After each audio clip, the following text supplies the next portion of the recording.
ಸ್ನೇಹಿತರೆ, ಮಹಾಶಿವರಾತ್ರಿಯ ಮಹತ್ವ ಎನ್ನುವಂಥದ್ದೇನು, ಹೇಗೆ ಆಚರಿಸಬೇಕು ಅದೆಲ್ಲದನ್ನು ಕೂಡ ನಾವು ಒಂದೊಂದಾಗೆ ತಿಳ್ಕೊಳ್ತಾ ಹೋಗೋಣ. ಮಾಘ ಮಾಸದ ಕೃಷ್ಣ ಪಕ್ಷದ ಚತುರ್ದಶಿಯಂದು ಆಚರಿಸುವ ಮಹಾಶಿವರಾತ್ರಿ ಶಿವನ ಭಕ್ತರ ಪಾಲಿಗೆ ಮಂಗಳಕರವಾದ ದಿನವಾಗಿದೆ.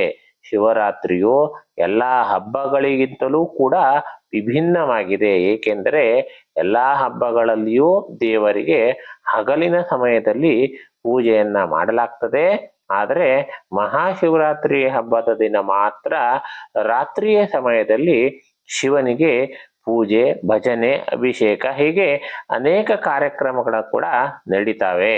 ಇದೇ ಈ ಹಬ್ಬದ ವಿಶೇಷತೆ ಕೂಡ ಹೌದು. ರಾತ್ರಿ ಅಂದರೆ ಕತ್ತಲು, ಹಾಗೆ ಕತ್ತಲು ಅಂದರೆ ಅಜ್ಞಾನ.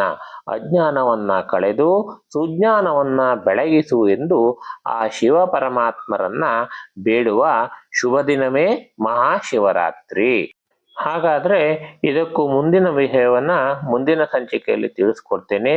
ನೀವಿನ್ನು ನಮ್ಮ ಚಾನಲ್ಗೆ ಏನಾದರೂ ಸಬ್ಸ್ಕ್ರೈಬ್ ಮಾಡ್ಕೊಂಡಿಲ್ಲ ಅಂತಂದ್ರೆ ದಯವಿಟ್ಟು ಸಬ್ಸ್ಕ್ರೈಬ್ ಮಾಡ್ಕೊಳ್ಳಿ.